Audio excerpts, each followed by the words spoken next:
એટલી વિશેષ દલપતની હતા. લાભશંકર પ્રભુરામ ભટ્ટ નોંધે છે એ પ્રમાણે કવિ કાંત વિશે કે નામ ઠામ કામ એ બધાની હાનિ એ વખતે ખરેખર થઈ હતી. આવી પ્રાસાનુપ્રાસવાળી શૈલી મણિભાઈની ખાસ હતી. ઉત્તર અવસ્થામાં એ શૈલી એમણે છોડી દીધી હતી, પણ બાલ્યકાળમાં તેમણે ઘણો એનો ઉપયોગ કર્યો હતો. કઈ શૈલીનો? તો દલપતરામવાળી શૈલીનો. હવે એ જે કાંતનું ઉદાહરણ આપે છે તે અહીંયા નોંધે છે કે અરે મારા પ્રાણધાર, મારા હૈયાના હાર, જિંદગી કેરા આધાર, બહાર આપ ક્યાં ગયા? અભાગણી હું જ નાર, અશ્રુ કેરી છૂટે ધાર, દુઃખ છે અપાર કાં લગાર દયા ના આવી. તો આ જે છે, પણ જુઓ કે કાંત દલપતની શૈલી આપણે જોઈએ તો હળુલાવાળી શૈલી છે કે ઊંટ કહે આ સભામાં વાંકા આંગવડા ભૂંડા, ભૂતળમાં તો પશુ પક્ષીઓ હજાર છે, બગલાની ડોકમાંથી પોપટની ચાંચ વાંકી, અથવા તો પેલું કે શાગ પર કાગ બેઠા, રથે બેઠા રાણી, બંદા બેઠા માચી અને દુનિયા ડોળે પાણી. પણ આટલું સરળ કાંત 14 વર્ષની ઉંમરે નથી લખતા. આ સમજવા માટે પણ આપણે આ ઉદાહરણ કાપી છે. આ 14 વર્ષે લખેલી એમની પંક્તિઓ છે. દેવ્યાની અને વસંત વિજયના લેખકને એક વખત દલપત શૈલી પર કેટલો મોહ હતો અને શૈલી કેટલી એમને સુલભ હતી એ જાણવા પૂરતું આવ. બાકી લીટી રચતી વખતે મણિભાઈની ઉંમર 14 વર્ષની હતી. પરંતુ સર્જકની વૈયક્તિક પ્રતિભા એને કોઈ બંધન બાંધી શકતું નથી, એવું કાંત સંદર્ભે પણ બન્યું. કાંત પોતાની સર્જન શક્તિના બળે પંડિત યુગના શુક્રતારક તરીકે ઓજસ્વ પ્રાપ્ત કરે છે, પરંતુ એ માત્ર પંડિત યુગ સુધી સીમિત ન રહેતા એ સીમોલ્લંઘન કરીને ત્યાર પછીના પણ ઘણા સર્જક ચેતનાનો પ્રેરણાસ્ત્રોત બને છે. ગુજરાતી સાહિત્ય પરિષદ દ્વારા પ્રકાશિત ગુજરાતી સાહિત્યનો ઇતિહાસમાં કાંત વિશે જયંત કોઠારી નોંધે છે તેમ કે જમાને જમાને જેમની કવિતાનો કસ વધ્યા કરે છે એવા સદભાગી કવિઓ બહુ ઓછા છે. કાંત આપણા એવા સદભાગી કવિ છે. કવિ કાંતની કવિ તરીકેની પ્રસિદ્ધિ તો પામ્યા જ, પરંતુ કવિ કાંત એ માત્ર કવિતાના વિશ્વ સુધી સીમિત રહેતા નથી. એમણે નાટક, વાર્તા લેખન, ઇતિહાસ લેખન, પત્ર સાહિત્ય, અનુવાદ અને સંપાદન ઇત્યાદિની અંદર એમનું યોગદાન ઘણું છે. હવે કવિ કાંતની કવિતામાં વિશેષતઃ પરલક્ષી અને આત્મલક્ષી બંને ભાવ જોવા મળે છે. તો એમના આત્મલક્ષી કાવ્યોને આપણે જાણવું હોય તો એમના જીવનથી આપણે અચૂક પરિચિત થવું જોઈએ. કવિ કાંત એક જગ્યાએ નોંધે છે એ પ્રમાણે કે કવિનું જીવન તેમના કાવ્યમાં પ્રગટ્યા વિના રહે નહીં. તો એમના જીવનને પણ આપણે જાણવું. કાંતનો પૂર્વ છે, આપણે એને જીવનથી એમને અલગ કરી જ ન શકીએ, અને કરીએ તો પણ આપણને કાવ્ય એની એટલી નજીક ના લઈ જવા દે જો કાંતના જીવનને આપણે ન જાણીએ. તો જીવન વિશે થોડીક માહિતી. મણિશંકર રત્નજી ભટ્ટ કાંત નો જન્મ 20 નવેમ્બર 1867 સંવંત 1924 વદ કાર્તિક 8મના રોજ મંગળવારના દિવસે થયો હતો.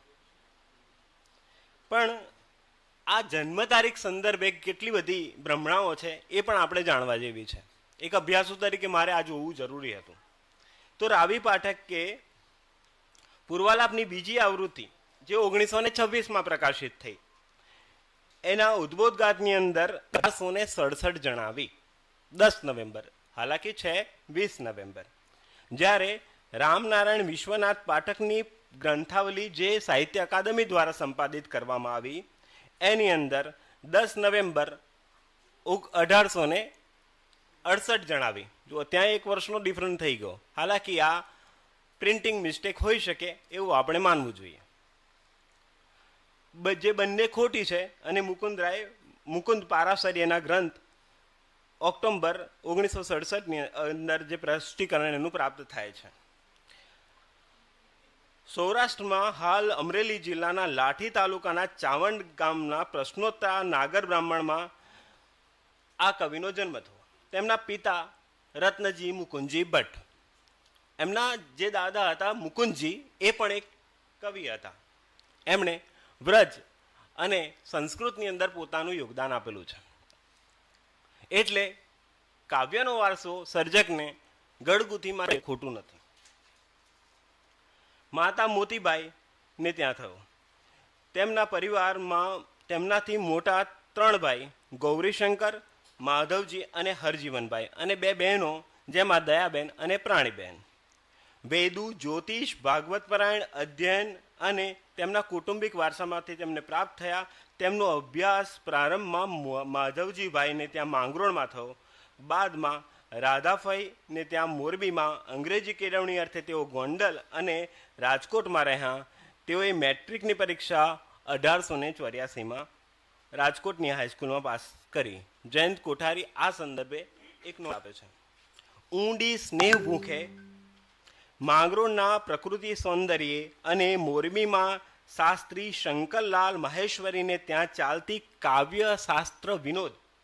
ત્યારે છે ને બધા બ્રાહ્મણોની એક આ બહુ સરસ વસ્તુ હતી ત્યારે, એમ બધા સાથે બેસે ને કવિતાનો વિનોદ કરતા, બધા કવિતાની ચર્ચા કરતા, અને પરિણામે બાળકની અંદર પણ એ સંસ્કાર કેવી રીતે ઝીલાય છે એ બહુ સરસ ત્યારનું એક વાતાવરણ હતું, જે અત્યારમાં પણ જો બને તો બહુ સારું થાય.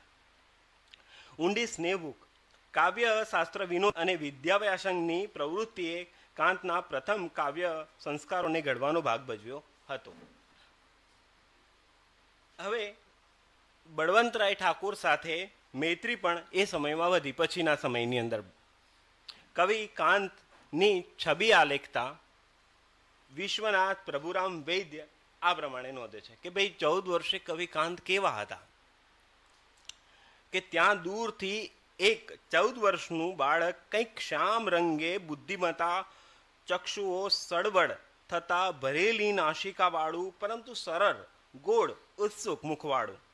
ચહેરા ઉપર ઓળખાણ પડ્યું કે માધવજીભાઈના ભાઈ મણિશંકર હોવા જોઈએ.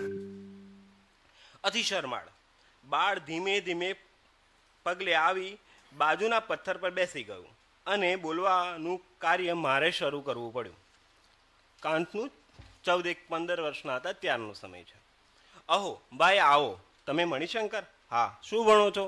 રાજકોટની હાઈસ્કૂલમાં ભણું છું. બહુ આનંદ થયો. તમને તો કવિતા કરવાનો પણ અભ્યાસ છે નહીં? એટલે 14 વર્ષે કવિકાંત કવિતા કરતા હતા. અને પછી જુઓ કે એક કવિ હોય ને એ સારો વિવેચક હોવો જરૂરી છે.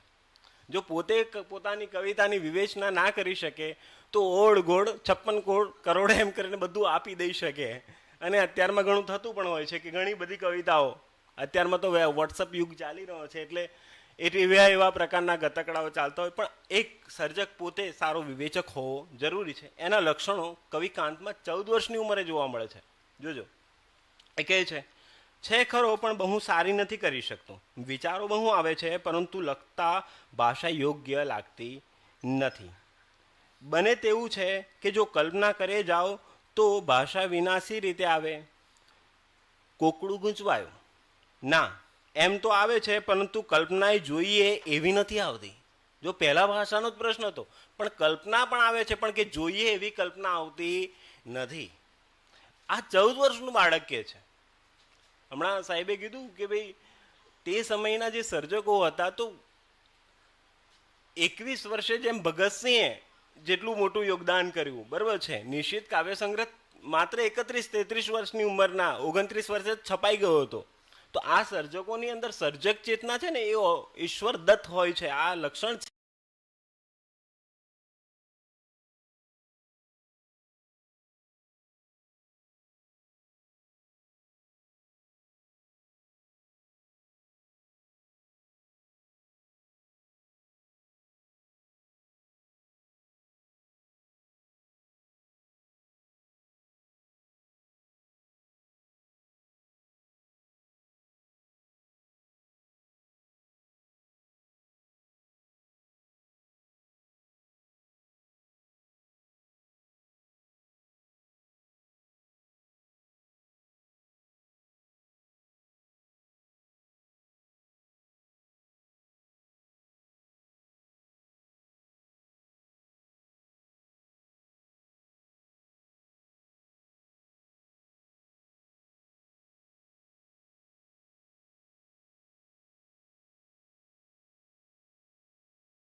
પોપટિયા રંગનો રેશમી ફેંટો, ગરદન પર બે ખભા પર ઝૂલતો ખેશ, બૂટ અને મોજા, એ એમનો એક ધારો પોશાક હતો. ભરાવદાર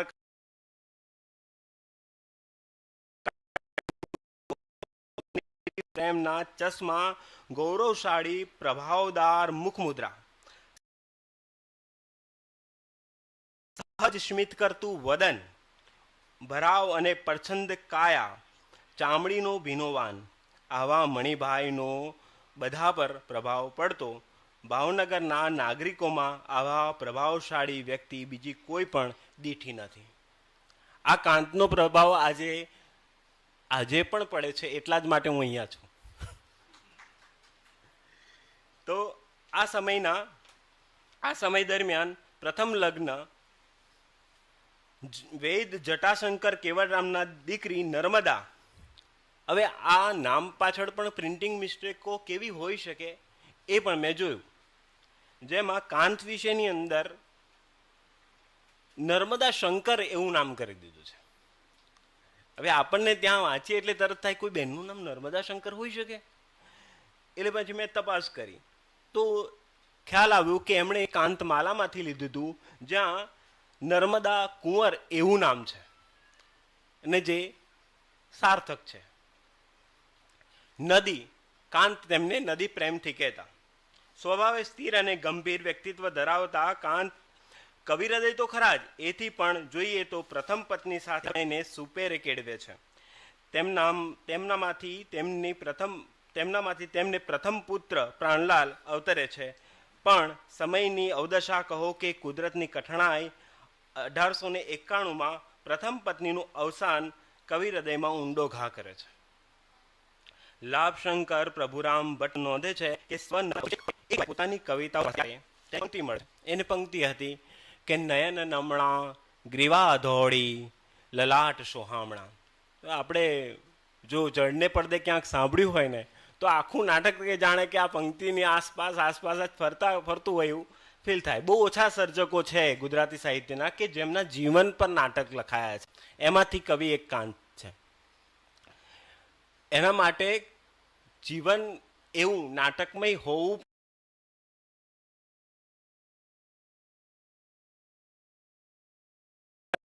પાસે હતા અને નર્મદાને કદી જોયેલા નહીં. તેમ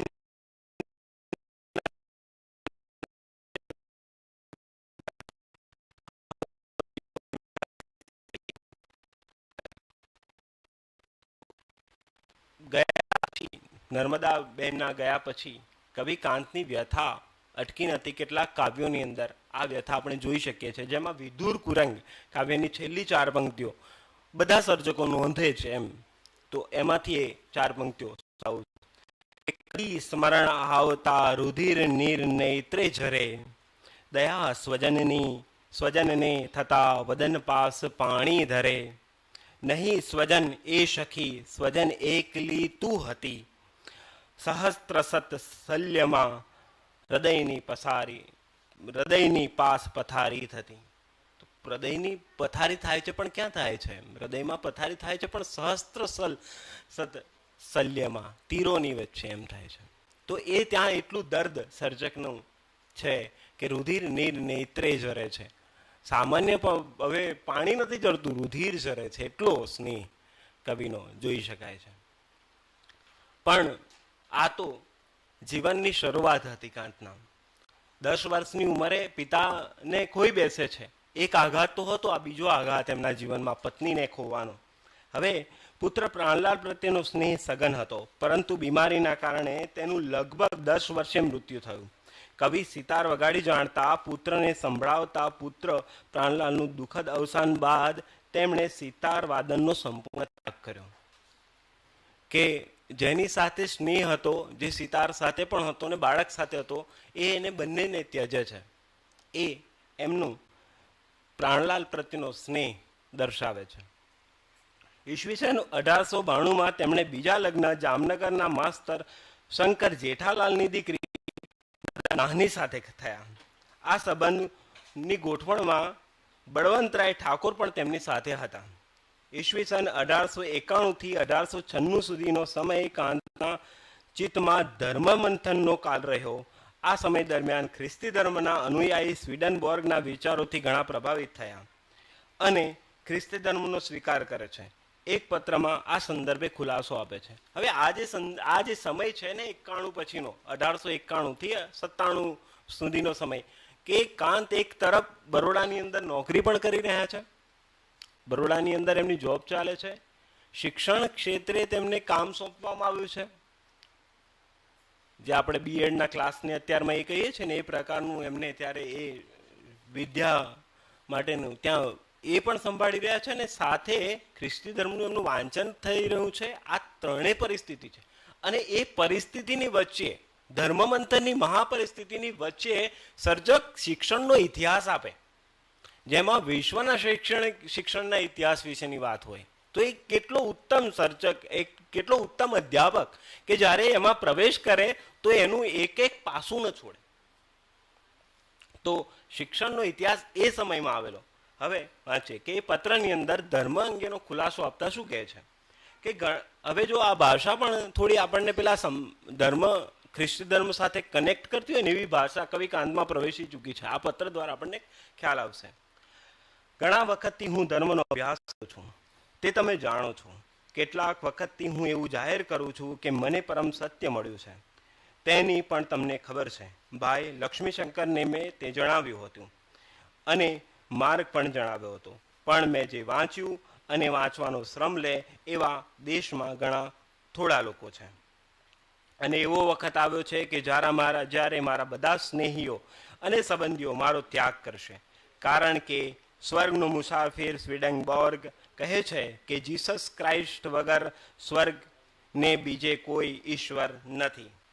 આ દેશના લોકો ક્રાઇસ્ટને નામથી જાણે છે, પણ તેના ધર્મ સંબંધી કશું ન જાણવા છતાં તેનો તિરસ્કાર કરે છે. તેના ધર્મના રહસ્ય સંબંધી તો આ દેશને ક્રિશ્ચનોમાં પણ કોઈને ખબર નથી. એ રહસ્યો મેં જાણ્યા છે અને માન્યા છે. પરિણામે આવ્યું કે મેં બ્રાહ્મણ ચિહ્ન ઉપનયન દૂર કરી દીધું અને થોડો વખત પછી હું જાહેર રીતે ક્રિશ્ચન મંડળ સાથે જોડાવાનો છું. મારા કુટુંબમાં હજી બા અને બહેન વગર ઈતર આની કોઈને ખબર નથી. તેમના દુઃખથી હું દુઃખી થાઉં છું, પણ મેં જે સત્યો જોયા છે તેની મદદ પણ હું સર્વમાં રહી સહી શકું છું. જ્ઞાતિના મનુષ્યો મને મૂર્ખ, દુષ્ટ, દીવાનો વગેરે ઉપનામ આપશે, પણ હું જાણું છું હું એ પણ સહન કરી લઈશ. હવે ધર્મ છોડવા પાછળનું એક બીજું કારણ આપતા જે વસ્તુ નોંધે છે, જો 1819 આસપાસનો બ્રાહ્મણ બોલે છે, અને આ બોલવું અઘરું છે તે સમયે. શું કહે છે કે હું જોઉં છું કે જગતમાં બધા મનુષ્યો એક ઈશ્વરના ફરજંદ છે, અને આ દેશની અધોગતિનું મુખ્ય કારણ જ્ઞાતિઓ છે. આ 1900ની આસપાસ બોલતો સર્જક અઘરી વસ્તુ છે, ત્યારે લખવું એ તો મહાભયાનક કહેવાય. અને પછી તો ધર્મ પરિવર્તન સુધી કાંત જાય, એ ખરેખર તે કેટલો મોટો પડકાર હતો કે જ્ઞાતિ બહાર કરી દેવામાં આવે કાંતને, અને ત્યાં સુધી કે રોટલો પાણી બંધ થઈ જાય, ફળિયાની અંદર કોઈ સંબંધ ન રાખે, અને એવી પરિસ્થિતિમાં જીવે છે કાંત. તો કહે છે કે જ્ઞાતિઓ છે, આ બંધન હું તોડું છું, અને બંધનની અંદર રહેલા મારા સ્નેહીઓ મારા શબ્દો પણ સાંભળશે નહીં, અને ઈશ્વરને માનતા છતાં ઈશ્વરના માર્ગે જે આગળ ગયેલો છે તેને પથ્થરો મારશે. તો આ સર્જકની ભૂમિકા આપણે જોઈએ તો એ સામાજિક દ્રષ્ટિકોણથી પણ કેટલું ધ્યાનપૂર્વક જુએ છે, અને ધાર્મિક દ્રષ્ટિકોણથી પણ કેટલું જુએ છે એ આપણે અહીંયા નોંધવું જોઈએ. આમ ધર્મ પરિવર્તન એ માત્ર વૈયક્તિક અને ધાર્મિક ભૂમિકાએ જ નહીં, પણ સામાજિક ભૂમિકાએ તેમની ઉન્નત સમજણ પ્રગટ કરે છે. પરંતુ આ રાહ ઘણી કઠણ પરિસ્થિતિ ઊભી કરનારી હતી. સમાજ અને તેમનો બહિષ્કાર કર્યો ત્યાં સુધી કે ઘરમાં પણ તેમના આ કાર્યથી તિરસ્કૃતિ પામ્યા. હવે કાંતના જે મિત્રો હતા એ મિત્રો વિશે પણ આપણે થોડી ઘણી ઇન્ફોર્મેશન અહીંયા લઈ લઉં પછી. હા, કાંતનું વ્યક્તિત્વ કેવું હતું, આ એક પ્રશ્ન થાય તો કાંત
ગુજરાતી ખંડકાવ્યના પિતા અને પૂર્વાલાપ જેવા અદ્વિતીય કાવ્ય સંગ્રહના સર્જક કવિકાંત.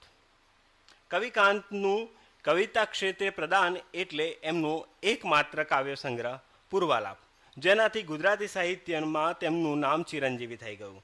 કવિકાંતનું નિધન 1923માં થયું. એ જ વર્ષે કવિકાંતનો પ્રથમ કાવ્ય સંગ્રહ સંપાદન રાવી પાઠકે કર્યું, જેની સંવર્ધિત આવૃત્તિ 1926માં પ્રકાશિત કરવામાં આવી. કાંત અને તેમની કાવ્યમાળા સ્વાધ્યાયલેખમાં ચંદ્રકાંત શેઠ નોંધ નામ પૂર્વાલાપ કાંતે છેક 1905થી વિચારી રાખેલું. એ પછી એકાધિક વાર એ સંગ્રહ તૈયાર કરવાની અને છપાવવાની દિશામાં આગળ વધવાના કોશિશ પણ એમણે કરેલી.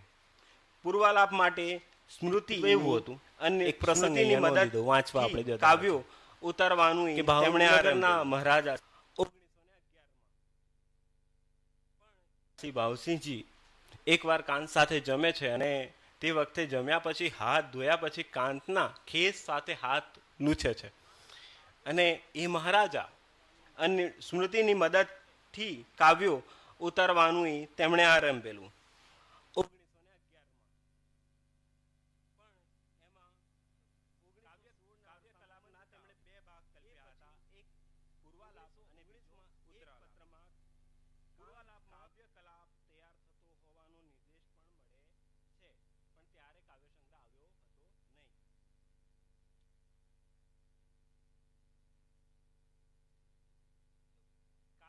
કાવ્યકલાપના તેમણે બે ભાગ કલ્પ્યા હતા, એક પૂર્વાલાપ અને બીજો ઉત્તરાલાપ. પૂર્વાલાપમાં ઈસવીસન 1897 પહેલાની કૃતિઓ લેવાનો ખ્યાલ હતો, જ્યારે સ્વીડનબર્ગના સત્યની ઝાંખી કરાવતી કૃતિઓનો અનુવાદ ઇતિહાસમાં ઉત્તરાલાપની અંદર લેવાનો એમનો ખ્યાલ હતો, પણ ઉત્તરાલાપ થયો નહીં. હર્ષદ ત્રિવેદી સાહેબે એમના વ્યાખ્યાનમાં નોંધ્યું હતું કે આ પહેલો કાવ્ય સંગ્રહ કદાચિત એવો હશે કે કોઈ કવિનો પહેલો જ કાવ્ય સંગ્રહ સંપાદન હેઠળ પ્રગટ થાય, તો એ પણ આપણે વાત અહીંયા નોંધવી જોઈએ. કાંત માલાની સ્પષ્ટતા આ પ્રમાણે કરવામાં આવી છે. લખે છે કે પૂર્વે એટલે જ્ઞાન પ્રાપ્તિ પહેલાનો આલાપ, જ્ઞાનની પ્રાપ્તિ પછી અને જ્ઞાનના ફલ જેવો જે છે તે ઉત્તરાલાપ. એ પણ હું ગર્ભિત કરું છું કે બે આલાપ માત્ર છે. ગાન શી વસ્તુ છે તે કરતા જાણે છે અને આ તો તે માટેની તૈયારી માત્ર છે. આ માનવ દેહે મર્ત્યલોકની સ્થિતિ થઈ શકે એવું ખરું ગાન તો સ્વામીનો બંધો કરશે. સ્વામીનો હુકમ હશે તો સ્વામીના સાનિધ્યમાં સ્વામી જ્યારે થઈ જાય ત્યાં સ્વર્ગમાં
સ્વરૂપ બનેલું સુભગ અને મૌલિક પ્રતિભાથી દીપતું કાવ્ય અર્વાચીન કવિતામાં પ્રથમ વાર પ્રગટ્યું. તો આ કવિકાંતની કવિતામાં પહેલી વાર સારામાં સારા કહી શકાય એવા કાવ્યો પ્રગટ્યા હોવાનું સુંદરમે નોંધ્યું છે. હવે કાંતનું જે વિશેષ પ્રદાન છે એ છે ખંડ કાવ્યમાં. હવે કાવ્ય તરફ આપણે વળી જવું જોઈએ, કેમ કે સમય મને લાગે છે ત્યાં સુધી ઓછો છે. જેમાં પ્રધાન છે તે છે ખંડકાવ્યો. આ ખંડકાવ્ય સ્વરૂપ એવું છે, જો ગુજરાતી ખંડકાવ્યની વાત કરતા હોઈએ અને કાંતની વાત ન કરીએ તો ગુજરાતી ભાષામાં ખંડકાવ્યની વાત કરવી એ અધૂરી ગણાય. એટલે કાંતના ખંડકાવ્યો, કાંતે ગણીને 7 ખંડકાવ્યો આપ્યા છે. કેટલાક બીજા ગણાવ્યા છે પણ એમાં બહુ સાર નથી એવું આપણા સાહેબનું માનવું છે. આગળ પણ એમને એ વિશે ચર્ચા કરેલી છે, એટલે તમે એ વ્યાખ્યાન પણ જોજો તો વધારે મજા આવશે. તો અતિજ્ઞાન એક ખંડકાવ્ય વિશે આપણે થોડી વાત કરીએ. અતિજ્ઞાન એ ભાવક અને વિવેચકને હંમેશા ચર્ચામાં રહેલું ખંડકાવ્ય છે. કાવ્યની શરૂઆત જો. ઉદગ્રીવ દ્રષ્ટિ કરતા નભ શૂન્ય ભાસે, ઝાંખી દિશા જણાય અનિષ્ટ પાસે, જામી ગઈ તરલ ઘોર કરાલ રાત, લાગી બધે પ્રસરવા પૂરમાહી વાત. હમણાં એક કાવ્ય સંગ્રહ આવ્યો,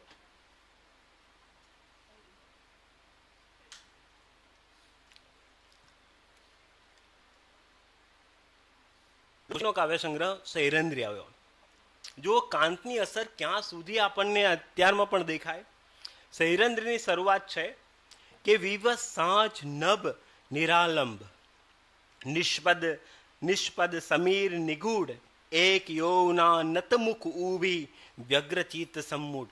આપણને તરત એવું ફીલ થાય, પેલું યાદ આવે કે ઉદગ્રીવ દ્રષ્ટિ કરતા નભ શૂન્ય ભાસે, ઝાંખી દિશા જણાય અનિષ્ટ પાસે. તો આ અસર છે જે આપણને એ કાવ્યની તે વખતની અસર છે. જો કે આની પર કોઈ અસર છે કે નહીં એ આપણે નક્કી નથી કરવાનું, પણ એ કાવ્યોની અસર કેટલી છે કે એ વાંચતા હોય ને ત્યારે પણ આપણે એને ઉદગ્રીવ દ્રષ્ટિ કરતા નભ શૂન્ય ભાષે યાદ આવે. ઇન્દ્રપ્રસ્થજનો આજે વિચાર કરતા હતા, એક બાબત માટે શંકા સૌ ધરતા હતા. તો થયું છે શું? ઘટના એ બની છે. મહાભારતના સભા પર્વની અંદર આ ઘટના આવે છે કે પાંડવોને દ્યુત સભા માટે આમંત્રણ આપવા માટે વિદુર આવ્યો છે. જો વિદુરને પણ અહીંયા કેવી રીતે આ લખે છે કે દુર્યોધન પ્રેષિત દૂત એક, દેખાવમાં ઘાતક દુષ્ટ છે. હવે વિદુર કહી દો, કેમ કે દુષ્ટ વિદુર નથી, પણ સાથે જે સંદેશો આવ્યો છે એ દુષ્ટ છે. તો સર્જક એ ભાવને વ્યક્તિને સૂક્ષ્મ કરી દે એ એમની શક્તિ છે. જતો હતો અંધશતી નિશામાં, સુગુપ્ત થતી રાજગૃહની દિશામાં.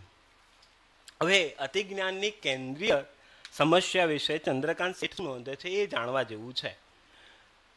એવું કહે છે કે સહદેવ ત્રિકાળ જ્ઞાની હતો, બરોબર છે.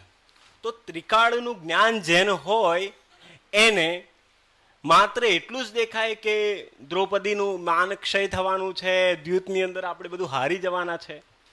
શું એ ન જોઈ શકે કે એના પછી આ જે બધું થઈ જશે ત્યાર પછી ફરી આપણે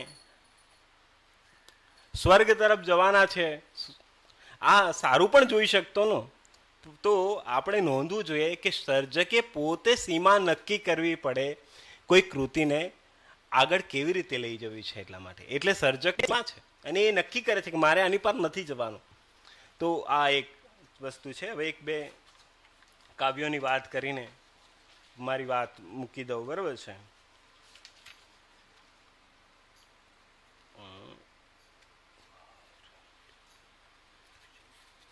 ચક્રવાક આપણે વસંત વિજયની વાત કરવાનો સમય નથી, એટલા માટે બે કાવ્યો, ચક્રવાક મિથુન અને બીજું મૃગતૃષ્ણા, આ બંનેનો ભાવ છેલ્લે કેવી રીતે મળે છે, એ બંને કૃતિ એક સાથે કેવી રીતે ચાલતી હોય એ આપણે જોઈએ.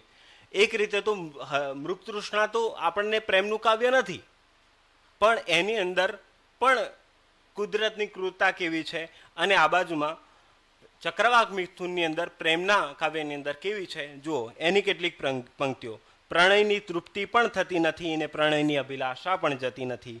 પાષાણો માહી નહીં નહીં હવે નાથ રહેવું, શાને આવું નહીં નહીં રે આપણે નાથ સહેવું. ચાલો એવા સ્થલમહી વશે સૂર્ય સદૈવ, આનાથી કંઈ અધિક હૃદય આદ્ર જ્યાં હોય દેવ. તો આ દેવ સાથેનું કનેક્શન જે આપણે પેલાની અંદર જોઈએ તો કહે છે કે દિશે ચિકતાની કરણી મહી, ત્રાતા જો હોય તો આની કેમ સંભાળ ના લે? અરે આ કોમલાંગીએ કેવા પાપ કર્યા હશે, કર્યા હોય તથાપી ક્રૂર શિક્ષાથી શું થશે? એ જ વસ્તુ છેલ્લે જ્યારે આપણે ચક્રવાક મિથુનમાં જોઈએ તો એ બંને પક્ષી જે રીતે કૂદકો મારી દે ત્યાં આપણે બંનેને આપણે એ રીતે કમ્પેર કરી શકીએ. છેલ્લી કવિતા સંભળાવીને વાત પૂરી કરું છું, કેમ કે બેલ વગાડી દીધો છે. આપણે ગમે એ કરીએ, કવિભાઈ એમનું ધાર્યું જ કરશે ને આપણે એમનું માનવું પડશે, બરાબર છે. આજ મહારાજ જલ પર ઉદય જોઈને ચંદ્રનો હૃદયમાં હર્ષ જામે, સ્નેહ ઘન કુસુમ વન વિમલ પરિમલ ગહન. બધા લઘુ વાપર્યા છે. આ ભાવને એકદમ સરળ કરવા માટે દીર્ઘ એક પણ નથી વાપર્યો. જુઓ તમે કે સ્નેહ ઘન કુસુમ વન વિમલ પરિમલ ગહન, આમ જાણે કે સરળતાથી ઉતારી દેવા છે. પહેલું સંબોધન રાજાને છે અને પછી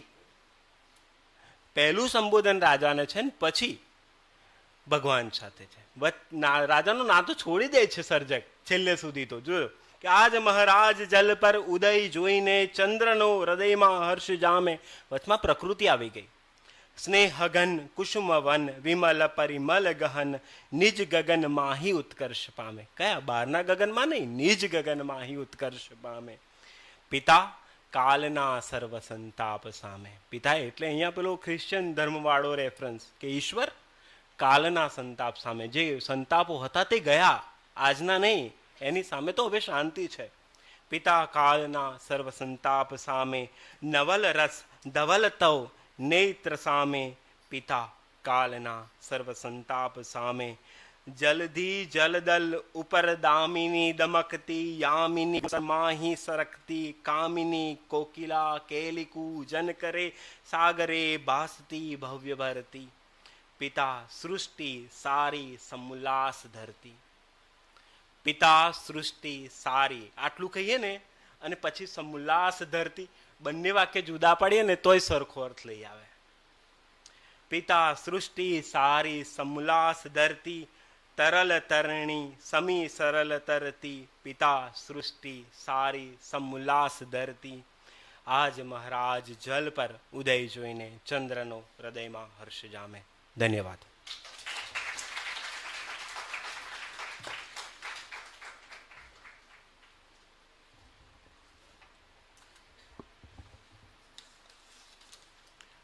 ખૂબ ખૂબ આભાર ડૉક્ટર ભાવેશભાઈ. કવિ કાંતની વિશે 150 વર્ષ પહેલાંની એમની સાહિત્ય યાત્રામાં આપ અમને સૌને લઈ ગયા. કવિ કાંતે 13 વર્ષની વયે લખવાની શરૂઆત કરી હતી. એમનું જીવન કવન, એમનો સોમાની સ્વભાવ, એમનું વ્યક્તિત્વ, એમની ધાર્મિક અને સામાજિક સમજણભરી એમની રીતભાત, એમનો ક્રોધ, એમની પત્ની પ્રત્યેનો એમનો વિયોગ અને પ્રેમ ખૂબ સુંદર રીતે એમને આલેખન કર્યું. એમનો કાવ્ય સંગ્રહ પૂર્વાલાપ આજે પણ ચિરંજીવ છે. ખૂબ ખૂબ આભાર ડૉક્ટર ભાવેશભાઈ.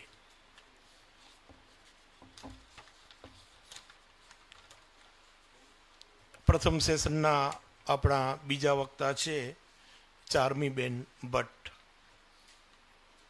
મૂળ કચ્છના જ છે અને આપણા કચ્છી બહેન જ છે. એમણે BA ગુજરાતી વિષય સાથે લાલન કોલેજમાં, ત્યારબાદ MA પણ ગુજરાતી વિષય સાથે કચ્છ યુનિવર્સિટીમાંથી કર્યું છે. હાલે એમનું PhD ડૉક્ટર પિનાકિની પંડ્યાના ગાઈડપણા હેઠળ ચાલુ છે, જેમનો વિષય પણ ખૂબ રસપ્રદ છે. કચ્છના છે એટલે હૃદયમાં કચ્છ તો બિરાજમાન હોય જ. એમનો વિષય છે કચ્છ પ્રદેશની લોકકથાઓના મોટિફ. ખૂબ સુંદર વિષય એમણે પસંદ કર્યો છે. એમના અલગ અલગ સામયિકોમાં આસ્વાદ લેખો પ્રકાશિત થતા રહે છે. રાપર મહિલા કોલેજ અને ગવર્મેન્ટ આર્ટ્સ કોલેજ રાપરમાં 1.5 વર્ષ અધ્યાપક તરીકે પણ ફરજ બજાવી ચૂક્યા છે. નેટ GRF પણ થયેલ છે અને સાહિત્ય પ્રેમી પણ છે. હવે જલ્દીથી તેઓ સાહિત્ય જગતમાં ડૉક્ટર ચારવી ભટ્ટ તરીકે જાણીતા બને એવી આપણે એમને શુભકામનાઓ પાઠવીએ. એમનો વિષય પણ ખૂબ જ સુંદર છે. કેળવણીકાર, પ્રવાસી, ચિંતક સર્જક કાકા સાહેબ કાલેલકર, દત્તાત્રેય બાલકૃષ્ણ કાલેલકર, ડૉક્ટર કાલેલકર. તો આવો બહેન.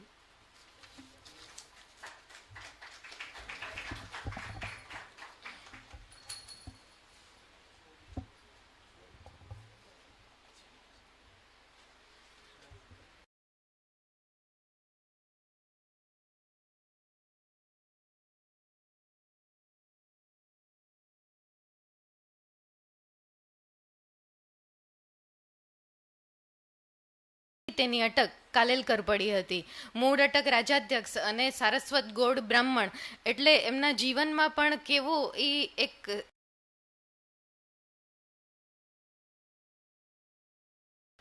શાસ્ત્રીય દૃષ્ટિએ જોઈએ તો પિતાનો અને ભાઈઓનો પ્રભાવ પડ્યો તો એ આપણે જોઈ શકીએ છીએ.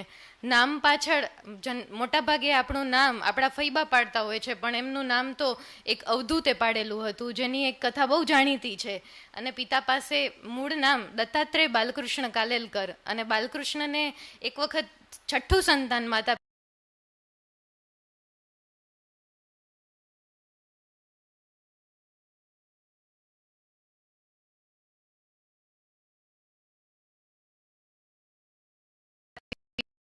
અને આવીને કહે છે કે તમારા બાળકનું નામ દત્તાત્રેય રાખજો. અને પછી પિતા આ છઠ્ઠા સંતાનનું નામ દત્તાત્રેય રાખે છે.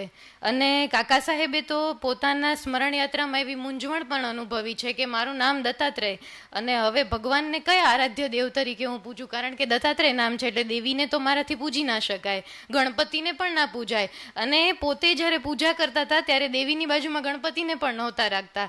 અને પછી એમ થાય છે કે મંગેશ એટલે કે ભગવાન શિવ મારા આરાધ્ય દેવ છે, એટલે આપણે ફરીથી આરાધ્ય દેવ શિવની જ પૂજા કરવી એવું રાખીએ અને માનીએ.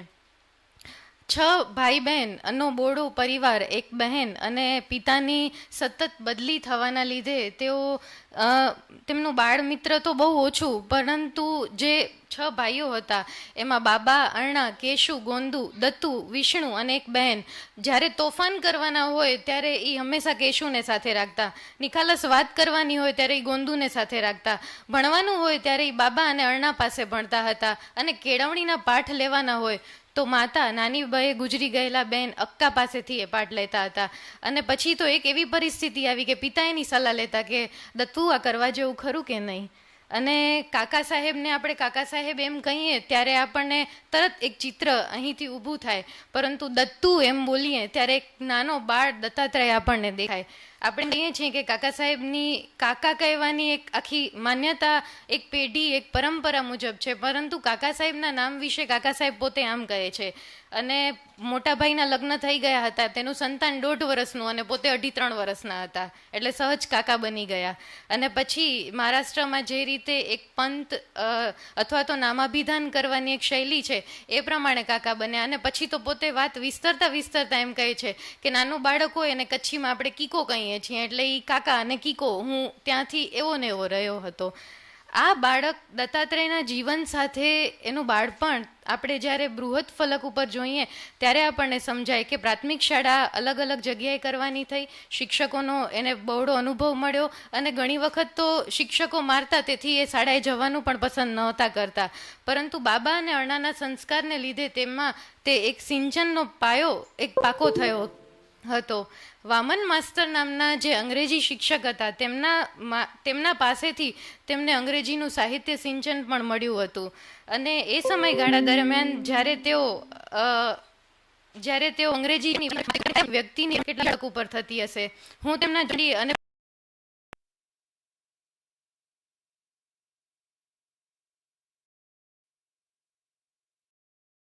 એટલે તે નાના હતા ત્યારે કેસરી નામનું જે સામાયિક આવતું હતું તેમાં તે નિયમિત વાંચતા હતા. અને પિતા એ રાજ્યના અધિકારી હતા, તેથી તેણે એવો નિશ્ચય કર્યો હતો કે મારા ઘરે એક સરકાર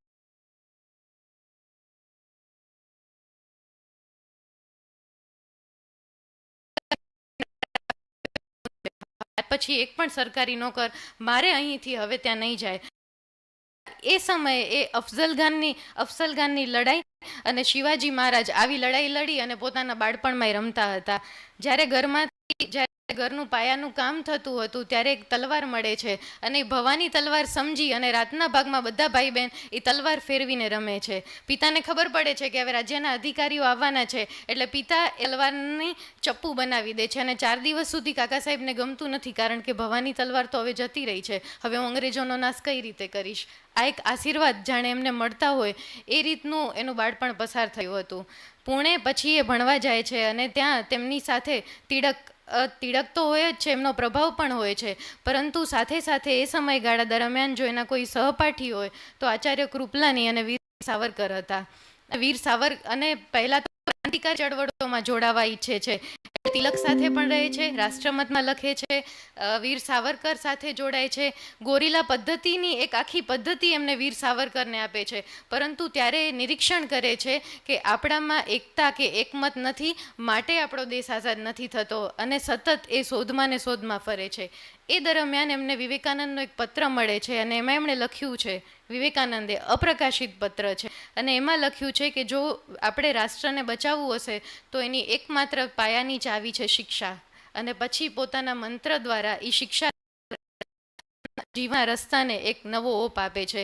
સ્વામી વિવેકાનંદના પ્રભાવમાં આવે છે, રામકૃષ્ણના પ્રભાવમાં આવે તો વળી પાછું એમ વિચારે છે કે રામકૃષ્ણ મઠના સંત થઈ જવું, એટલે સતત બદલાયેલી વિચારધારા સાથે તેઓ BA પૂરું કરે છે ફર્ગ્યુન કોલેજમાંથી, પુણેમાંથી, અને એ સમયગાળા દરમિયાન 17-18 વર્ષના દત્તુ રાષ્ટ્રમતમાં લખવાની શરૂઆત પણ કરે છે અને એક વખત અને પોતે અરવિંદના પ્રભાવમાં હતા અને એ સમયે કેશવરામ નામના વ્યક્તિ એમને ગણેશ વિદ્યાલયમાં કહે છે કે તમે ગણેશ વિદ્યાલયમાં રાષ્ટ્રીય ચળવળની શાળા છે ત્યાં નોકરી કરવા ઈચ્છશો, એટલે સૌથી પહેલી નોકરી શિક્ષક તરીકેની ગણેશ વિદ્યાલયમાં પસંદ કરે છે, જેથી માતા પિતાની નજીક રહી શકાય અને પિતાની સેવા પણ થઈ શકે.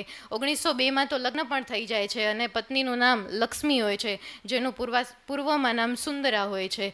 આ પત્ની સાથે એ ગણેશ વિદ્યાલયમાં પોતાનું ગૃહસ્થ જીવન અને જે કેળવણીનું જીવન છે એ શરૂ કરે છે. 1 વર્ષ પછી માતાનું નિધન થાય છે અને કાવા દાવાથી કંટાળી જાય છે, એટલે કેશવરાવ માસ્તર એમને વડોદરા બોલાવી લે છે અને કાકા સાહેબ કાયમ માટે જાણે ગુજરાતમાં આવતા હોય એ રીતનો એનો આખો એક જીવનનો વળાંક આવે છે. એકમાત્ર સામાનનું પોટલું લઈ ટ્રેનમાં જગ્યા નથી અને ચડ્યા છે અને ત્યારે એને એક ધૂમકેતુ દેખાય છે અને કાકા સાહેબ રાજી થઈ જાય છે, એટલે આપણને અહીંયા 2 કાકા સાહેબ દેખાય છે. 2 કાકા સાહેબનો સમન્વય થાય છે, એક કેળવણીકાર કાકા સાહેબ, પ્રવાસી કાકા સાહેબ, ચિંતક કાકા સાહેબ, અને આકાશ દર્શનના બૃહદ પ્રમાણમાં આપણને જે વળાંક આપે છે એ કાકા સાહેબ. હેલીનો ધૂમકેતુ જોવે છે, રાજી થાય છે, કોઈ અગવડ, કોઈ ટ્રેનની ચિંતા કાંઈ જ નથી અને સીધા વડોદરામાં આવી અને ગંગનાથ હાઈસ્કૂલમાં તેઓ જોડાઈ જાય છે. ત્યાં એમને મળે છે બીજા અનંતબુવા મરઢેકર. એ સમયે પણ નાત જાતના અભાવો હતા, બ્રાહ્મણના છોકરા બ્રાહ્મણના હાથનું પણ નહોતા ખાતા, ગુજરાતના બ્રાહ્મણનો દીકરો હોય તો એ મહારાષ્ટ્રના બ્રાહ્મણના દીકરાના હાથનું પણ ના ખાય, એટલે ત્યાંના ભેદ જો કોઈએ દૂર કર્યા હોય તો એ કાકા સાહેબે કર્યા હતા. આ ગંગનાથ વિદ્યાલયની પરિકલ્પના શ્રી અરવિંદ અને કેશવરાવની હતી. રાષ્ટ્રીય શાળા શરૂ થઈ, તમે વિચાર કરો કે એ ક્રાંતિકારીઓ કેવા હશે. દુર્ગા સપ્તસતીના 700 શ્લોક, અને શ્રી અરવિંદે એમ કહ્યું કે આપણે 700 વિદ્યાર્થીઓને તૈયાર કરવાના છે, એટલે એક દુર્ગા સપ્તસતીનો શ્લોક બરાબર એક વિદ્યાર્થી, અને ગંગનાથ વિદ્યાલયમાં આવી રીતે 700 વિદ્યાર્થીઓ તૈયાર કરવાના છે. તમે જાણો છો કે રાજકારણ એ સમયે પણ હતું, અંગ્રેજો ગમે ત્યારે આવીને આપણા ઉપર હુમલો કરી શકતા હતા અને છુપી કેળવણીમાં કાકા સાહેબને કેટલો મોટો ફાળો ભજવવાનો હતો. ધીમે ધીમે એ સંસ્થા તૂટવા લાગે છે, ગિરફતારીનો વોરંટ આવે છે અને કાકા સાહેબને સૂઝતું નથી કે હું શું કરું. અને બાળપણમાં એક વખત રામનાથ માસ્તરના પ્રભાવમાં હતા અને ઈ રામનાથ માસ્તરે ગીતાંજલિનો અભંગમાં અનુવાદ કર્યો હતો, જેની પાછળથી પ્રસ્તાવના કાકા સાહેબે પણ. આ કાકા સાહેબને હિમાલય યાદ આવે છે અને ગિરફતાર થવાના છે, એટલે હવે શું કરવું એ સમજાતું નથી. પત્ની સાથે રહે છે અને પત્નીને તે બેલગાંવમાં છોડી આવે છે, બીજું બાળક જન્મવાનું છે, પ્રથમ બાળકનો જન્મ સતીશનો થઈ ગયો છે. પત્નીને બેલગાંવ મૂકી અને કહે છે કે હું પિતાનું પિતૃતર્પણ કરવા કાશીએ જાઉં છું. પત્નીને જાણ પણ નથી કે આ હવે ક્યારે આવવાના છે, શું, કંઈ ખબર નહીં. અને નાનકડો સતીશ પણ પાછળથી હું જ્યારે વાત કરીશ ત્યારે એ નોંધ કરીશ કે નાનકડો સતીશ, એના 3-4 વર્ષનો સતીશ પિતાને આ ઉંમરે કઈ અવસ્થાએ જોવે છે. 1912માં ગિરફ્તારીનું વોરંટ આવે એનાથી પહેલાં કાકા સાહેબ અને અનંત બુવા બંને હિમાલયની યાત્રાએ ઉપડી જાય છે પત્નીને મૂકીને. પહેલાં ગોવા જાય છે, ગોવામાં રહે છે, ત્યાંની સૌંદર્યશ્રીનું પાન કરે છે અને પછી મહારાષ્ટ્રથી નીકળે છે. હિન્દી તો આવડતી નથી અને મહારાષ્ટ્ર પછી તો બધે હિન્દી જ બોલવાની છે, એટલે હવે પોતે બીવે છે કે હવે તો મારા મહારાષ્ટ્ર છૂટવાનું છે, મારાથી મારું ગુજરાત પણ છૂટી ગયું. અને મુખ્ય ઉદ્દેશ તો તેનો એવો જ હતો કે પ્રયાગ ગયા અને કાશી જઈ પિતૃતર્પણ કરીને પાછા આવવાનું છે.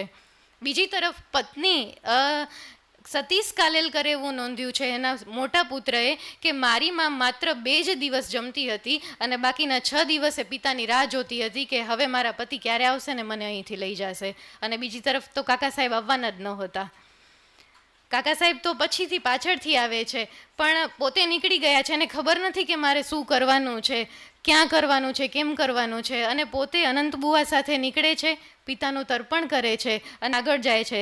જ્યારે પ્રયાગમાં પિતાનું તર્પણ કરતા હોય છે ત્યારે એ આખી એક વસ્તુને નોંધે છે. જો ભારતનો એક આખો એણે નકશો ઊભો અહીં કરી દીધો છે.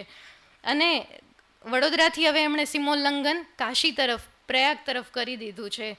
તે લખે છે કે ભારતની ભિન્ન ભિન્ન પ્રજાને મેં જોઈ, ભક્તિથી ગડગડા સિંધનો પ્રથમ નંબર, મહારાષ્ટ્રી થોડા વખતમાં અને થોડે ખર્ચે વધુ કેટલું જોવાય અને પુણ્યનો સંચાર થાય તે તરફ જ નજર રાખે છે. ગુજરાતીઓ ખાવા પીવાની સગવડની શોધમાં ફરતા હોય છે. બંગાળીઓ પોતાના ભક્તિનો ઉભરો આખી દુનિયામાં બરાબર પડે એ વિશે ઇંતજાર કરતા હોય છે. મદ્રાસી મોઢા પરથી દેખાય છે તો હોશિયાર, પણ હિન્દી ન જાણતા હોવાથી વિચિત્ર રિવાજ અને પોશાકને લીધે જ્યાં ત્યાં ફરતા દેખાય છે. મજૂર કે ગાડીવાળા સાથે તેને દુનિયામાં દર વસ્તુ મરે છે, પિતાને યાદ કરે છે અને કહે છે એકમાત્ર ભૂતકાળ નથી મરતો. અને પિતૃતર્પણ કરી અને હિમાલય તરફ આગળ વધે છે. હવે જવાનું છે અલમોડા સ્વામી આનંદ પાસે, અને રસ્તામાં ટ્રેન મારફત જવાનું છે. અને આપણે જાણીએ કે ઉત્તરના લોકો જનરલી એસએલ ક્લાસનો વર્ગ કેવો હોય, અને એમાં એક એને પોટલાની એક નાના પોટલાનું એના ઉપર દૃશ્ય જાય છે અને કહે છે કે ઇન્દ્ર અને વિશ્વામિત્ર જ્યારે ઝઘડે ત્યારે ત્રિશંકુની જેવી દશા થાય તેવી આ પોટલાની દશા તો થઈ હતી. અને પછી એમાં ખાખી બાવાઓ આવે છે, લૂંટની વાત થાય છે, ધરપકડની વાત થાય છે. એટલે એક સામાન્ય માણસ જે ગાંધીએ દર્શન કર્યું હતું એ કાકા સાહેબ અહીં આ રીતે દર્શન કરે છે. સ્વામી આનંદ પાસે જાય છે રસ્તામાં અને સ્વામી આનંદ મળે છે ત્યારે કાકા સાહેબ તો હજી સ્થિર છે, પરંતુ એની સાથે રહેલા અનંત બુવા સ્વામી આનંદને ભેટીને રડી પડે છે. અને ત્યારથી 3 જણા સાથે, એક તરફ સ્વામી આનંદ છે, એક તરફ કાકા સાહેબ છે અને એક તરફ અનંત બુવા છે.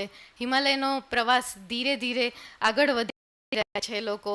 અને એ સમયગાળા દરમિયાન આપણે જોઈએ છીએ કે હિમાલયના તીર્થસ્થાનો આપણને સ્વામી આનંદ પાસેથી મળ્યું છે અને હિમાલયનો પ્રવાસ, બલકે આ તો યાત્રા છે, એ આપણને કાકા સાહેબ પાસેથી મળે છે.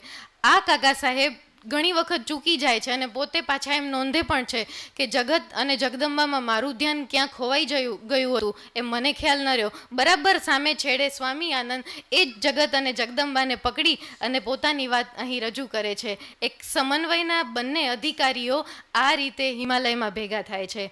હિમાલયમાં યાત્રા કરે છે એ દરમિયાન તેની સાથે 2 તેના નોકરો કુલી હોય છે અને એ કુલીઓ સાથે પણ સમાધાન સાધે છે. એ કુલીઓ સાથે યાત્રા દરમિયાન તેના જીવનને જાણે છે, તેના રહેણી કહેણીને જાણે છે, તેના પોશાકને જાણે છે, એના ઘરે જઈને એના ઘરનું ખાય પણ છે. અને પાછા આપણા અનંત બુવા એવા કે બોટના નિયમ પણ પાડે, એટલે કોઈ આવીને પગે લાગી જાય ને એટલે સ્વામી આનંદ અને કાકા સાહેબની સામે જોવે કે હવે મારે નાવું કે ન નાવું. એટલે પાછા કાકા સાહેબ કે નહીં કે તમારે આમ કરવાનું છે, પોતે પોતાની કેળવણી દ્વારા એમ કે મેં તો આવું વિચાર્યું છે, હવે તમે તમારું જાણો. એટલે પછી અનંત બુવા કે ના ના, તો હું મારો નિયમ જોઈ લઉં છું. અને પછી પેલાની આંખમાં એને દેખાય કે ના, ખરો જે અબોટનો નિયમ છે એ તો અહીં ત્યાગવા જેવો છે.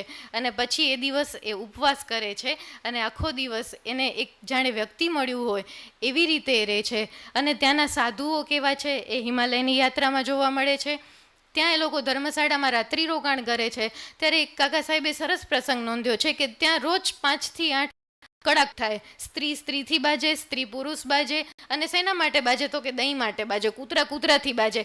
5 થી 8 રોજ આ કાર્યક્રમ ચાલે. 8 વાગ્યા પછી બધું જ શાંત. કોઈ સાથે પછી નિંદાકૂથલી શરૂ થાય, કોણે શું કર્યું, ક્યાં ખાધું, કેવી રીતે ખાધું. અને કાકા સાહેબને આ નિંદાકૂથલી ન નડે એટલે એમણે ટ્રેનમાં બેઠા બેઠા એક વખત નક્કી કર્યું કે જો મને કોઈ મારા ઘર પરિવાર વિશે પૂછે તો મારે એમ કહેવું જોઈએ કે પત્ની બહુ સારી હતી પણ વહેલી રજા લઈ ગઈ, એટલે બાળકોને હું મોટા ભાઈ પાસે મૂકીને હિમાલયની યાત્રાએ નીકળ્યો છું, ભગવાન મારું આટલું બોલેલું માફ કરે. પાછું આટલું કાકા સાહેબ પોતે કબૂલ પણ કરે છે. એટલે આ કાકા સાહેબ અને પાછા આ બધા વ્યક્તિઓને એ કેવા ઓળખાવે છે તો કે એ લોકોનો મિજાજ કેવો હતો તો કે ખાટા દહીં જેવો હતો. કાકા સાહેબ ઘર બાર બધું જ છોડીને ગયા છે, પરંતુ એના મનમાં એક ભારતીય પરંપરાના 4 આશ્રમ જોવા મળે છે આપણને. અને આશ્રમ જ્યારે એ ગંગદ્વારમાં જાય છે, ગંગદ્વાર નામના પ્રકરણમાં એમણે નોંધ્યું છે, અને એક ગૃહસ્થ જીવન, પતિ પત્નીનું દાંપત્ય જીવન કેવું હોય એ એણે દીપદાન દ્વારા દર્શાવ્યું છે. અને ત્યારે એમણે કંઈક આ રીતે વર્ણન કર્યું છે: દીપદાન એ મુગ્ધ સ્ત્રી સંસારનું એક અનુપમ કાવ્ય છે. અસંખ્ય જીવો જીવન સ્તોત્ર ઉપર સુખ દુઃખના મોજા પર થઈ ભાગ્યની પવનના લહેર પ્રમાણે નાચતા જાય છે. કેટલાક શરૂઆતમાં ડૂબી જાય છે, કેટલાક કશોય અનુભવ મેળવ્યા વગર સામા કાંઠે પહોંચી જાય છે, કેટલાક બબેની જોડી થઈ જાય છે, કેટલાક પોતાની નાનકડી હોડી બાળી નાખે છે. આપણે દરરોજ છાપામાં આ બધા જ વસ્તુઓને જોઈએ છીએ અને કાકા સાહેબે કેવું સાદૃશ્ય કરી આપ્યું છે. અને આ રીતે 2 ક્ષણની દીપ્તિ બતાવી લુપ્ત થઈ જાય છે. કેટલાક પોતાના સૌમ્ય તેજની આસપાસ અમુક સ્નેહનો સંગ્રહ રાખી ખૂબ દૂર સુધી સહી સલામત જાય છે અને બીજાને દિશાદર્શક થઈ પડે છે. દીપદાન એ આનો જ એક પ્રતીક છે. તો સામે છેડે એણે બ્રહ્મચર્યાશ્રમની કેવી સરસ વાત કરી છે અને પીપળાને વડના ઉદાહરણથી વાત કરી છે. વડનું ઝાડ એ આપણા ગૃહસ્થાશ્રમનો આદર્શ સૂચવે છે. વડવાઈ જમીનમાં ઉતારી અવિભક્ત કુટુંબ બનાવે અને પીપળ પાન દર વર્ષે ખંખેરી ચામડી ઉપર પોપડા ન બાજવા દઈ સંન્યાસ ધર્મને સૂચવે છે. એક અદ્ભુત આવું નિરીક્ષણ જો કોઈ કરી શકે તો એ કાકા સાહેબ જ હોય. અને છતાંય પાછા નિખાલસ પૂર્વક કહે પણ ખરા કે આ બાબતમાં મારું ધ્યાન ખબર નહીં ક્યાં ચરવા ગયું હતું, એ મને જ ખ્યાલ નથી. એક નિખાલસ વ્યક્તિત્વ પણ આપણને આ કાકા સાહેબમાંથી જોવા મળે છે. કાકા સાહેબ જ્યારે આ યાત્રા કરતા હોય છે ત્યારે તે મઠમાં પણ જાય છે. વિવેકાનંદ જ્યાં ગયા હતા કે ભગિની નિવેદિતાએ જ્યાં પ્રવચન આપ્યું હતું અને લેખ લખ્યા હતા તે પણ જોવે છે. આટલા મહાન ઋષિઓની કોઈ એને સમાધિનું સ્થળ પૂછે ત્યારે કોઈને ખ્યાલ નથી હોતો, ત્યારે કાકા સાહેબ 2 ઘડી ચિંતિત પણ થાય છે કે આપણી ભારતીય પ્રજાને આ પણ નથી ખબર. અને એ યાત્રા દરમિયાન ક્યારેક તો ખાવાનું પણ નથી મળતું, એટલે એ અને અનંત બુવા લાકડા ભેગા કરે, બરફનું પાણી હોય કૂટે અને પછી એ પાણી પી અને ક્યારેક આખો દિવસ કાઢતા હોય છે. પગમાં છાલા પડી ગયા છે, ચલાતું નથી. ત્યારે બાળપણમાં એક હકીમે એને કહ્યું હતું કે પગમાં ગુંદર લગાવવાથી પગ ફાટતા નથી અને મટી જાય છે, એટલે એ ગુંદર પણ એક નાની ડબ્બીમાં પોતે સાથે રાખે છે. તો અમુક ચમત્કારિક વસ્તુ એવી પણ બને છે કે એક બાવાજી એને લાકડી આપે છે અને એમ કહે છે કે આ લાકડીના તમારે નિયમો પાડવાના છે તો તમે આ લાકડી વતી પણ જોઈ શકશો. નંબર 1 કે આ લાકડીને શુદ્ધ રાખવાની, તેનામાં જે કાણા છે તે કાણા બરાબર દેખાવા જોઈએ. જ્યારે તમે સૂવો છો ત્યારે આ લાકડીને તમારે જમીનમાં નહીં રાખવાની અને નિત્ય તમે આનું જો પૂજન કરશો તો આ લાકડી તમને જે વસ્તુ તમને નથી દેખાતી ને એના મારફત આ તમને દેખાશે. એટલે આવા ચમત્કારિક બનાવો પણ ક્યાંક આપણને જોવા મળે. આ કાકા સાહેબ હિમાલયને કઈ રીતે જોવે છે અને સ્વામી આનંદ હિમાલયને કઈ રીતે જોવે છે. મેં હિમાલયના તીર્થસ્થાનો અને હિમાલયના પ્રવાસની વાત કરી તો હું અહીં 2 વસ્તુ દ્વારા તમને કહેવા માંગુ છું કે જ્યાં એક વ્યક્તિ ચૂકી જાય છે ત્યાં બીજી કઈ રીતે એને પકડી શકે છે. 2 મિત્રો જ્યારે ભેગા હોય છે ત્યારે કઈ રીતે એ વસ્તુનો સમન્વય સાધે છે. કાકા સાહેબ હિમાલય વિશે આમ કહે છે: હિમાલય આર્યોનું આદ્ય સ્થાન, તપસ્વીઓની આ તપોભૂમિ, પુરુષાર્થી લોકો માટે ચિંતન કરવાનું એકાંત સ્થળ, થાક્યા પાક્યાનો વિસામો, નિરાશ થયેલાઓનું સાંત્વન, જે પોતે નિરાશ થઈને આવ્યા હતા, અને આ વિધાન, ધર્મનું પિયર, મુમૂર્ષુઓની અંતિમ દિશા, સાધકોનું મોસાળ, મહાદેવનું ધામ અને અવધૂતની પથારી છે. માણસોને તો શું, પશુ પક્ષીઓને પણ હિમાલયનો આધાર અપૂર્વ છે. સાગરને મળનારી અનેક નદીઓનો એ પિતા છે. એ જ સાગરમાંથી ઉદ્ભવેલા વાદળોનું એ તીર્થસ્થાન છે. એ ભૂલોકનું સ્વર્ગ, યક્ષ કિન્નરોનું વસ્તી સ્થાન છે. જગતના સર્વે દુઃખોને સમાવી લે એવડો તે વિશાળ છે. સર્વ ચિંતાગ્નિને સમાવી દે છે. એટલો એ ઠંડો છે. કુબેરને પણ આશ્રય આપી શકે એવડો એ ધનાઢ્ય છે, અને મોક્ષની સીડી બની શકે એવડો એ ઊંચો છે. સામે પક્ષે સ્વામી આનંદ નોંધે છે, અને સ્વામી આનંદે આ લેખમાળા, વડોદરાનું જે મરાઠી સામયિક આવતું હતું લોકશિક્ષણ, એમાં સૌથી પ્રથમ વખત તેમણે આ હિમાલયના તીર્થસ્થાનો વિશે વાત કરી હતી. કાકા સાહેબ તો 1912માં પ્રવાસ કરે છે હિમાલયનો. 1917માં બાળકોને શીખવવા, બાળકોને જ્યારે તે સાબરમતી આશ્રમમાં હતા ત્યારે બાળકોને ભણાવવા માટે આ લેખમાળા તૈયાર કરે છે, અને 1924માં પ્રકાશિત થાય છે. છતાંય બંનેના સમન્વયમાં કંઈક આ રીતેનો તફાવત છે. હિમાલય નિસર્ગ દેવતાઓનું ક્રીડાસ્થાન, મંત્રદૃષ્ટા, ઋષિઓની એ અજરામર તપોભૂમિ, ભારત વર્ષના પ્રાચીન ગૌરવોનો એ સાક્ષી, સ્ફટિક શુભ્ર બરફથી હજુ પણ એવો ને એવો છલકાયેલો છે. માનવી પાદસ્પર્શના દૂષણોથી નિરંતર મુક્ત રહેતા એના હિમશિખરો બાલસૂર્યના કોમલ કિરણોમાં પ્રભાતે સોનાના હોય એવા ચમકે છે, અને વિશ્વના હિત ખાતર પોતાનું સ્વાતંત્ર્ય જતું કરી યાંત્રિક આયુષ્યકર્મ સ્વીકારી આખા દિવસ દરમિયાન અર્ધ ખગોળનો પ્રવાસ કરી શ્રાંત ચિત્તે આથમી જતા ભગવાન સવિતાના આરક્ત કિરણોની પ્રભામાં એ શિખરો સાંજે પણ સોને મઢ્યા હોય એવા જ લાગે છે. અને જ્યારે ભોળાભાઈનો નિબંધ સંગ્રહ દેવતાત્મા હિમાલય વાંચીએ ત્યારે આ હિમાલયથી પેલો હિમાલય કઈ રીતે જુદો પડે છે, કેટલા સમયગાળા દરમિયાન ત્યાં હિમાલયમાં પણ આધુનિકતા આવી છે તે જોઈ શકાય. અને ત્યારે આપણને સમજાય કે સાચા કાકા સાહેબે જે પ્રવાસ કર્યો હતો એ પ્રવાસ ન હતી પરંતુ યાત્રા હતી, અને આપણે જે હવે કરીએ છીએ એ પ્રવાસ છે. હિમાલયની યાત્રા પૂરી થાય છે ત્યારે પોતે હવે ક્યાં જવું એનો હજી વિચાર કરે છે. પત્નીને શું બાળક આવ્યું કે નહીં કાંઈ ખબર નથી, પરંતુ હવેનું એક જ આશ્રય સ્થાન છે રવિન્દ્રનાથ ટાગોર અને શાંતિ નિકેતન.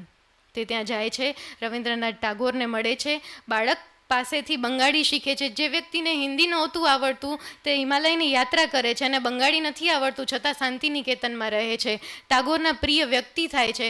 અને 1917-18માં જ્યારે ગાંધીજી શાંતિ નિકેતન આવે છે ત્યારે બરાબર તેને ચકાસે છે કે આ ગાંધીજીનું મેં નામ સાંભળ્યું હતું, પરંતુ હવે મારે તેની સાથે જવું અને ખાનગીમાં રવિન્દ્ર માટે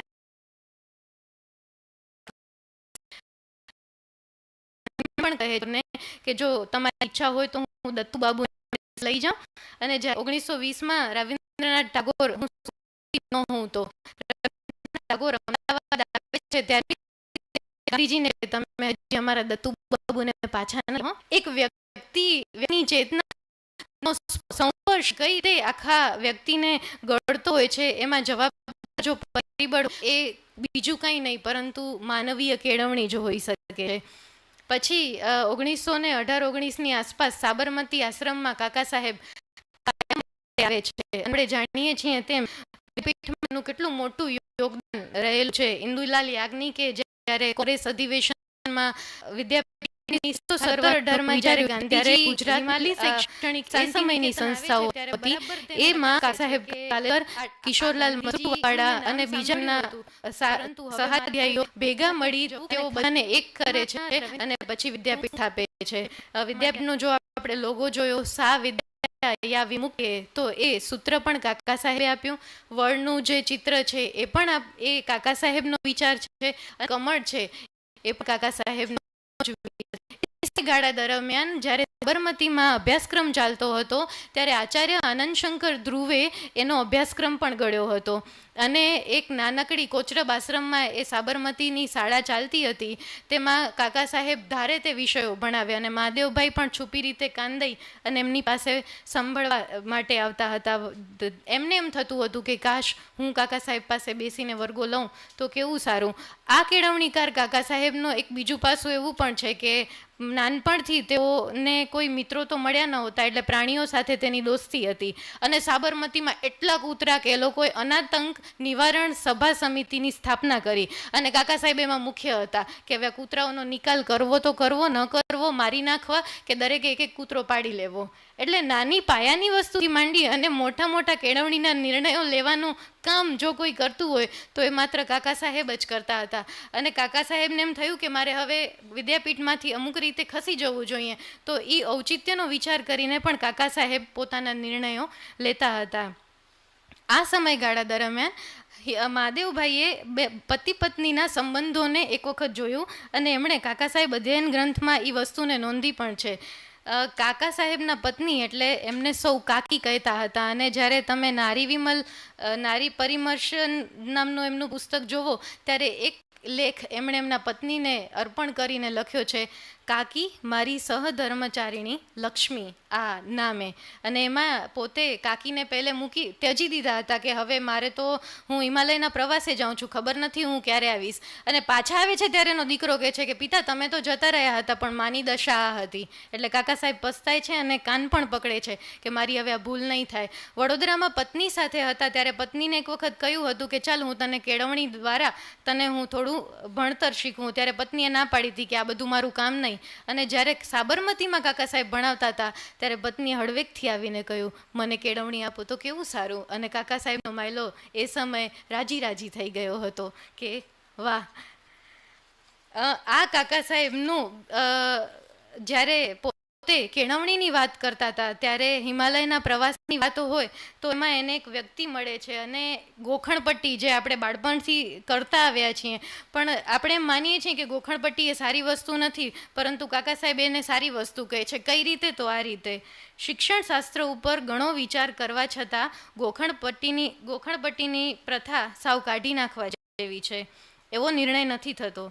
ગોખણપટ્ટીનો દુરુપયોગ ઘણો થાય છે એ ખરું, પણ યોગ્ય રીતે વપરાય તો તે બુદ્ધિના વિકાસમાં આડે આવવો જોઈએ એમ નથી. જ્યારે છાપખાના ન હતા અને બધું લખી કાઢવાની અને જાળવવાની મહેનત કેમ ટાળવી એ મોટો સવાલ હતો, ત્યારે સ્વાવલંબી માણસ પોતાના ભણતરની મૂડી તાજી અને તૈયાર રાખવા ઘણું મોઢે રાખતો. એમાં આશ્ચર્ય શું? શક્તિનો સંગ્રહ એમાં જ હતો. આજે પણ એ લાભ નાખી દેવા જેવો નથી. એટલે બાળકને ગોખણપટ્ટી કરાવી પણ કઈ રીતે કરાવી એ કેળવણીકાર કાકા સાહેબ કંઈક આ રીતે દર્શાવે છે.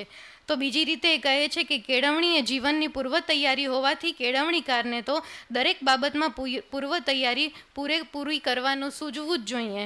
પણ આજકાલના કેળવણીકારો બીજાને જ કેળવણી આપે છે, તે પોતાના જીવનમાં દાખલ કરવા જેટલી પણ દરકાર કરતા નથી. અને કાકા સાહેબે કેળવણી તેના બાળકોને કઈ રીતે આપી હતી? તો સાબરમતીથી ચાલી અને પ્રવાસ કરાવતા હતા 72 કિલોમીટરનો લાંબો આબુ સુધીનો, અને બાળકને ભૂગોળ શીખવતા હતા. આ રીતે એમણે બાળકને કેળવણી આપી હતી. અને એક મને અત્યારે યાદ આવે છે એમની વિનોદની શૈલીનું. આ એક પ્રવાસી કાકા સાહેબ, એક કેળવણી કાકા સાહેબ, અને વિનોદના ચિત્રો દ્વારા એમણે કઈ રીતે પોતાના જીવનને જોયું છે અને એમાં એણે હાસ્યની જે છોડ છે એ ઉપજાવી છે.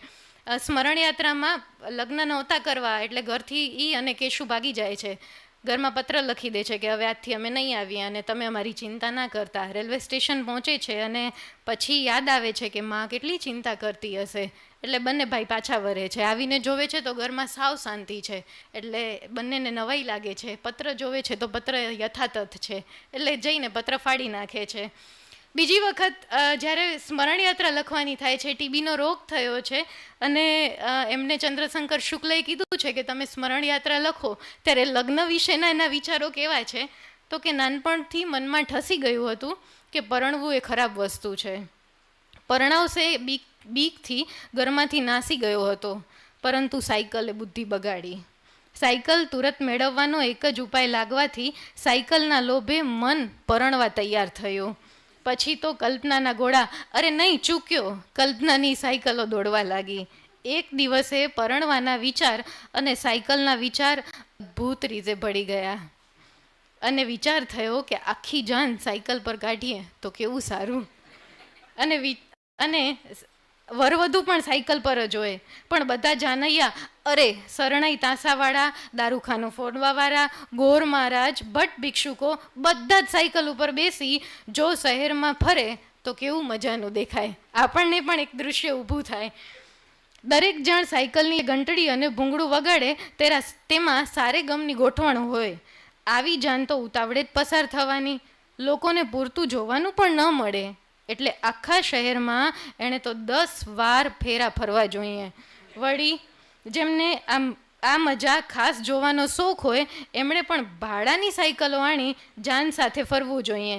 એવી મજાની મનમાં કલ્પનાઓ રમવા લાગી. એટલે તમે એક અહીં કાકા સાહેબનું વિનોદ ચિત્ર તમે જોઈ, અને જેને પરણવું નહોતું, જેના મનમાં કલ્પનાના આ ઘોડા દોડતા હતા, એ કાકા સાહેબે કેટલી અદ્ભુત રીતે વાત કરી છે. તો જીવાતા તહેવારો એમનું એક આખું અલગ જ પ્રકારનું પુસ્તક.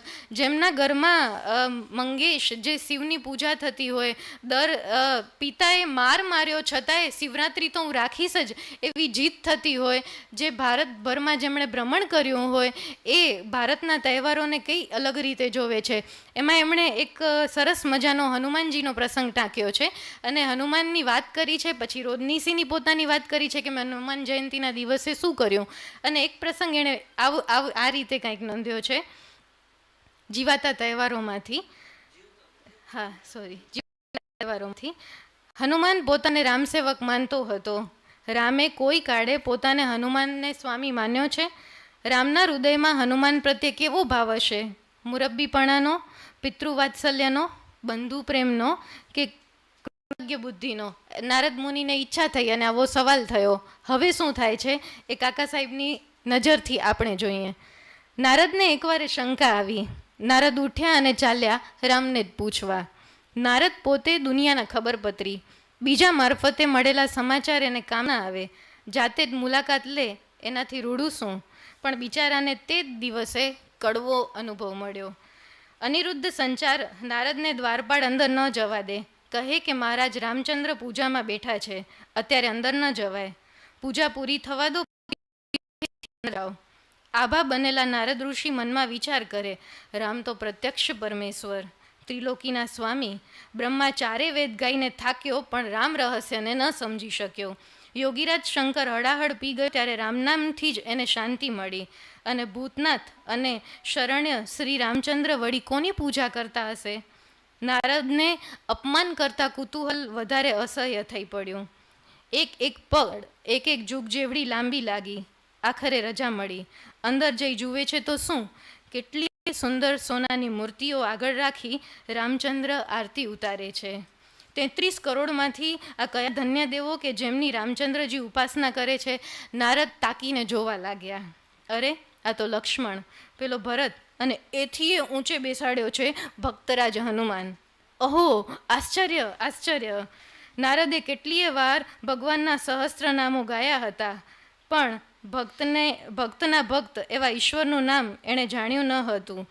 અને નારદે હનુમાનની પડખે જ ઊભી ચોટલીવાળી નાનકડી મૂર્તિને જોઈ ત્યારે તો બિચારા શરમના માર્યા પાણી થઈ ગયા, અને પછી મુલાકાત લીધા વગર અદૃશ્ય થઈ અને જતા રહ્યા. વ્યક્તિએ પોતાની વ્યક્તિમત્તા કઈ રીતે જાળવવી જોઈએ અને પોતાની વાત વ્યક્તિ સાથે કઈ રીતે રજૂ કરવી જોઈએ, કઈ રીતે મુત્સદીગીરી કરવી જોઈએ, એ અહીં હનુમાન રામના એક મૂર્તિના માધ્યમથી એમણે આપણી સમક્ષ દર્શાવી આપ્યું હતું. તો ઓતરાદી દિવાલોના કાકા સાહેબની શૈલીને જોઈએ ત્યારે એક વખત એવું થાય છે કે કાગડો કાં કરતો હોય છે, અને કાકા સાહેબ જેલમાં છે ત્યારે કાકા સાહેબને કાગડા દ્વારા એવું સૂજે છે કે એને ખબર નથી કે હું એકલો જ કાકા સાંભળી રહ્યો છું, બીજું તો અહીં કોઈ સાંભળી જ નથી રહ્યા. અને કીડીઓ જ્યારે પોતાનું કામ કરતી હોય છે ત્યારે એમાંથી કઈ કીડીને આદેશ આપવો, કઈ કીડીને વટથી બેસવું, કઈ કીડીને વેઢારતા કામ કરવું, એમ કરીને એણે આખી જે ભારતીય સમાજ વ્યવસ્થાની વાત છે એ નાનકડી કીડીના ઉદાહરણ દ્વારા પણ દર્શાવી આપી છે. આ કાકા સાહેબે બ્રહ્મદેશનો પ્રવાસ પણ આપ્યો. જ્યારે હિમાલયથી યાત્રા પૂરી કરી અને ગુજરાત આવવાનું હતું એનાથી પહેલાં તે બ્રહ્મદેશના પ્રવાસે જાય છે.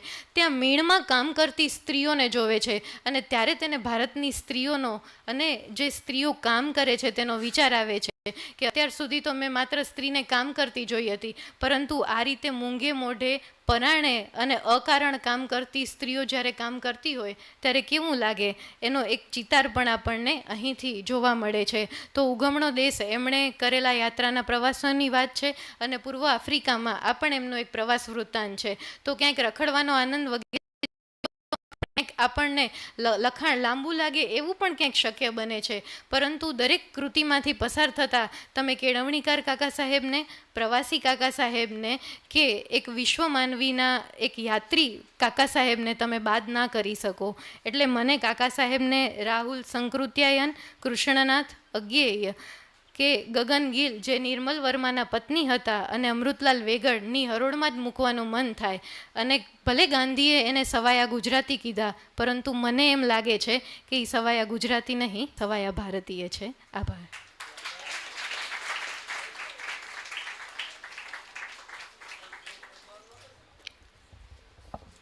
ખૂબ સુંદર રજૂઆત ચારુબેન દ્વારા થઈ. કાલેલકર સાહેબનું બાળપણ, ત્યારબાદ એમનું પ્રવાસી તરીકેનું વર્ણન, ડૉક્ટર રવિન્દ્રનાથ ટાગોર સાથેનો એમનો મિલાપ, ગાંધીજી સાથેનો મિલાપ, આદર્શ કેળવણીકાર, એમના વિનોદની શૈલી, એક અદ્ભુત પ્રવાસી યાત્રી અને વિનોદ ચિત્ર જોઈએ તો સાયકલ યાત્રાનું વર્ણન ખૂબ સુંદર રીતે દ્વારા થયું. ટૂંકમાં જ કહીએ તો પરંપરાના 4 આશ્રમના પ્રવાસી એટલે જ કાલેલકર. ડૉક્ટર ચારુબેનનું સન્માન કરવા માટે હું વિભાબેન ઓઝાને વિનંતી કરું કે આપ પધારો અને ડૉક્ટર ચારુબેનનું સન્માન કરો.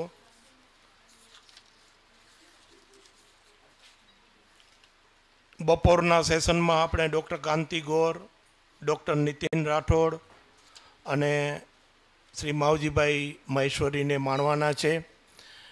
એટલે આપણે લંચ બાદ આપણે સમયસર 2:30 આપણું સેશન શરૂ થઈ જશે.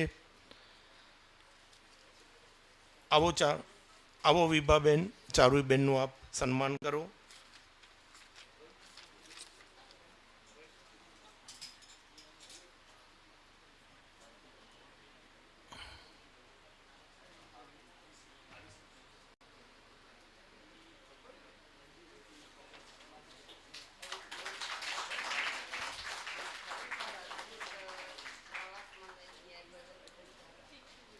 ડૉક્ટર ભાવેશભાઈ, દમણથી આપ માંડવી સાગર તટે આવ્યા અને આ સાગર યાત્રા તમારી ખૂબ સુંદર રહી હશે એવું અમે અનુમાન કરીએ છીએ.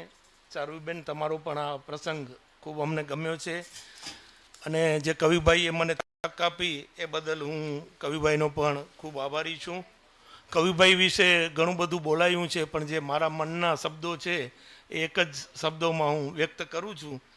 પાળકી પીરા પોતાના શિરે લઈને ફરતું વ્યક્તિત્વ એટલે VRTIનો કવિ.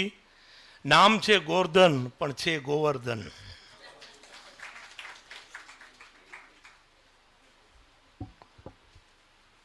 મુલેશભાઈ, જરા 1 મિનિટ ઉપર આવી જાઓ. હું દલપતભાઈ પઢિયાર સાહેબને વિનંતી કરીશ કે આપ આવો. અમારા મુલેશભાઈનું પીઠ થાપડો.